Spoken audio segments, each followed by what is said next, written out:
Alright, I finally found the stroke of inspiration I needed to get down to constructing and playtesting rather, a Valencia Estevez deck. So this is my very first time giving this ID a whirl. We'll see how it goes. Now, most of you, when seeing this ID, the first thing you think of is jank, blackmail jank into medium, incubators, and all that sort of stuff. No, that's not going to work.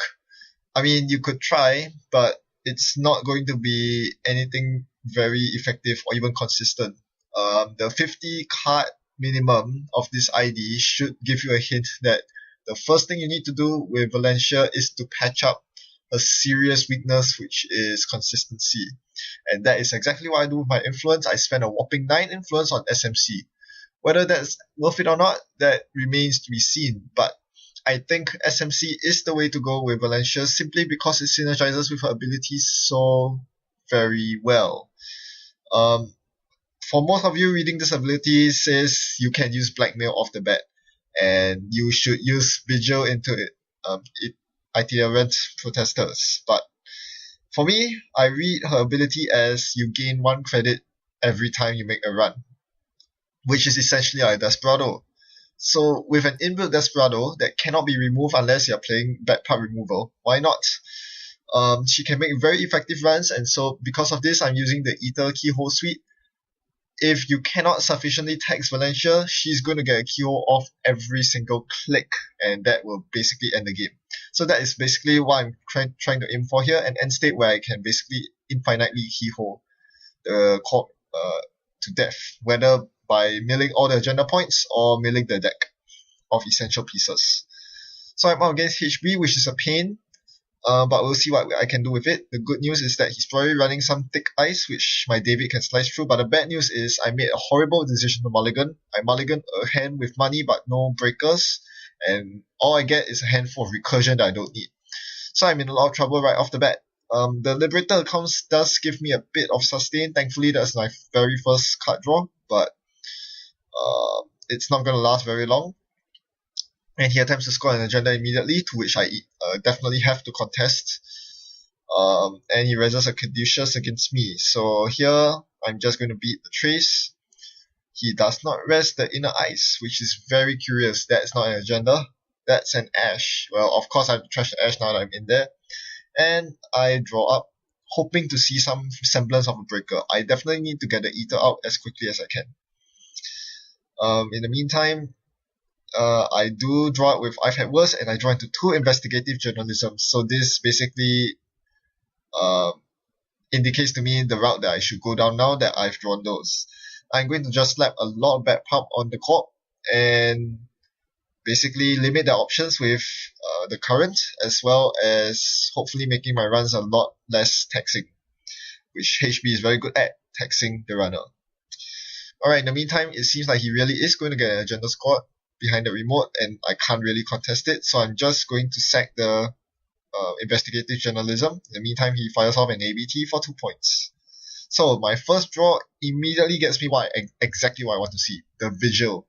With this, I've completed my combo of the Protesters with the Vigil.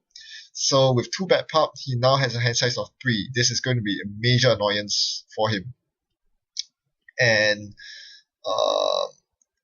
yeah, and I'll get free card draw while I'm at it. So because he has 3 cards in his hand, which is his max hand size, I get a free card. So here we go, and that draws me my SMC. Now I'm ready to play games. I have an SMC, which means I can fetch my Ether or whatever breaker I want, but typically it will be the Ether. I'm not actually packing too many breakers. I just have a bunch of random programs as solutions against commonly played Ice. Corroder for wraparound, for example. Parasites for Swordsman. The data suckers are there as mini Desperados as well. They reduce the cost of breaking ice with Ether. So that's the whole plan, to get all those keyhole runs for cheap. So I first draw up, play the SMC, and I really want to play something from my hand, but I don't want to preemptively install the David right now. But it looks like I don't really have a choice. I really want to keep the Deja Vus, and the Blackmails are definitely cards I need to keep to threaten his remotes. Make sure that he cannot score anything freely. So we continue, and he plays blue level clearance. So he's getting quite a lot of crits, which is very worrying. remember that it's got an ABT earlier in the first remote server. That has an upgrade in it because it's still there. And that very likely is the Ash. So I'm very worried about that. In the meantime, I think I sacked the second investigative journalism. And because of that, he now has 3 bad pop and a hand size of 2. So this is really squeezing him very tight. He should be agenda flooded this time, but I cannot really contest his HQ right now. That's the problem of this deck. You cannot actually make any successful HQ. You cannot actually get any HQ accesses. This is something I need to patch up. With the protesters, what happens is that your opponent will typically be holding on to all the agendas in their hand because they don't have space for padding such as ice and econ cards. So their hand will be very densely packed with agendas and you want to get into the hand. Unfortunately, there aren't any you can't get into the hand with Ether, so I should be packing 1-turn Destructions in my deck. That is something to look for. I don't have this in this iteration, but I really should be. So, yes, I blackmail his server. So this is the very painful part. I really had no foresight at all when playing this game. I'm not sure what I was thinking at all. I should not have ran his remote earlier because now that there's a Caduceus on the remote, I cannot contest it freely with blackmail. So that is a huge pain. I should never ever run remote servers with ice in them unless I'm doing it with blackmail. Letting the corp rest ice over remotes is a huge mistake. And because of this, I'm not able to get to his Ash server, and I can't even get to HQ either. So this deck is not only very poorly designed, I'm playing it very badly as well. So this is definitely not looking good at all. In the meantime, he does get a Jackson off, and he did a smart thing here. He double iced it, so I cannot get to the Jackson the easy way. And yeah, this is the problem with playing with Ether. A problem that I'm only realizing right now. It is a massive problem. The good news is that most of its ice is porous as long as I pay the correct fee. So here, I attempt to do so by stim hacking into his R&D. Let's see what he brings out. He does not resist the first piece of ice, so I bring out my Ether. With 6 credits left, I can break the Eli, and then I realize if I break the Eli, I'm not getting any accesses. So the alternative is to click through the Eli, but that is stupid as I mentioned in chat because that would be a 1-turn waste of my 6 stim hack credits. I'll be taking a brain damage for essentially nothing. So I feel very stupid at this point. There is a Corroder in my deck, but I need the Ether to come out. So I made the access, and thankfully I access an NAPD, which I steal for free with the stim hack credits. So at least I put the stim hack credits to use, but that was a very lucky access. If had that been Ice or a Hedge Fund, the 6 stim hack credits would have been wasted. So very poor for planning right there. And the worst thing is it discards my Utopia Shard, which is essentially my only out to access his hand. So once again, this is very, very poor planning. I do expand a blackmail to get into his Jackson Howard server because I felt that there was a need to trash Jackson Howard in case he scores an ABT. But he scores a Vitruvius instead off the back of a Director Haas. Oh dear. That is very, very bad news. Needless to say, there is no way I'm getting that server. I know there's an Ash in there. I need to blackmail his server twice in order to get through to eat through the Ash. Because the credit differential right now is highly in his favor, and I'm not drawing to my economy cards. I guess I could stim hack through his remote server, but that's not a good idea because he can then rest ice against me. And I don't actually pack singularities. The whole reason I'm playing this in Valencia as the best is that I don't need singularities to contest remote simply because Ether exists. Because blackmail exists. But yeah, I screwed up big time. So instead, I'm just going to go all in on R&D, knifing the Eli, and he accidentally trashes the toll booth that was there. But it's okay. Doesn't matter.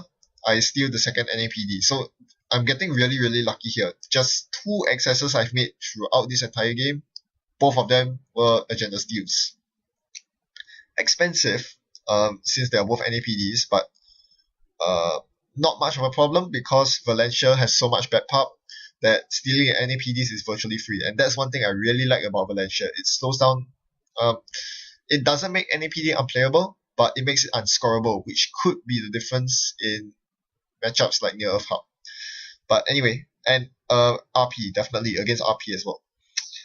But back to this game, he definitely has no need to score the NAPDs in this game, and he actually still has a lot of 3-2 agendas in his deck, which worries me because one more and he will win the game. A 3-1 agenda will also close the game, and the Director Haas is still live, so there's nothing much I can do at this point except to hope that I draw my keyhole at soon enough, because that's the only way I'm going to be able to contest him basically, and I get my wish. I draw into SMC. So I'm thinking whether to expand the Steam hack here. Tutoring the keyhole will cost 6 credits total, but remember that I have 3 backpop to work with. But the 3 backpop with my 2 credits is just not enough, so I'm basically forced to expand the Steam hack here, which I really don't want to because it will snipe off either Deja Vu or Parasite, both of which are key cards. Parasite means that I can Parasite down the Caduceus on the remote, and Deja Vu will allow me to tutor the blackmail that I need to run through his Director Haas server. Remember that Director Haas is basically 2 agenda points. That is something that you must keep in mind. So it basically reses the one ice that I didn't want to see, Swordsman. This basically forces me to tutor a solution to Swordsman instead of the keyhole. So this is horrible. This is very, very bad. I'm spending my bad pub credits and my 1 Steam hack credit just to get rid of the Swordsman. The 8 Steam hack credits left are wasted, and I lose my blackmail recursion, seeing nothing in his archives after all that effort. Jeez, that is horrible. I can definitely feel the game slipping away from my hands at this point. Wasting a Steam hack like that is basically asking to lose the game. And it's definitely not looking good for me with so few credits. The only good news is that I just drew into my keyhole.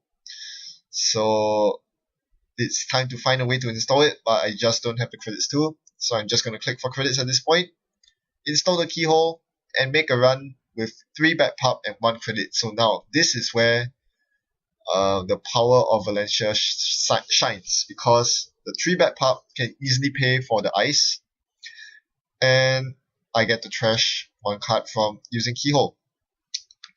So this is the big threat. If he does not ice out R&D any further, I'm going to get lots of keyhole runs off, but instead he finds the last agenda for the win. So too many mistakes. This game was basically laced with mistakes all over from my part. I definitely could have done a lot better in terms of deck building and playing it. But I think this gives you an idea of how I think Valencia should be played. To make good use of the back pub in all possible aspects, both to make runs much cheaper and to enable blackmail as a form of remote pressure. It is also very good against near hub if you think about it. Once you get multiple back pubs going, you're basically like Wizard on steroids because you can trash all the remotes for very cheap. The problem is getting the multiple back pub to stick because that takes a lot of time. Against this HV deck, which isn't as fast as near hub, I could afford to spend 10 clicks essentially to install 2 investigative journalisms. But against near hub, I don't think I'll have that kind of time. So this needs more testing, but I think I can make it work as a tier 2 deck based on this idea. Do you have any other suggestions, especially with regards to self-modifying code? I think that's the best program tutor that you can ask for in Valencia. There might be better ideas around. I don't know. You tell me. Thanks for watching and happy net running. Goodbye.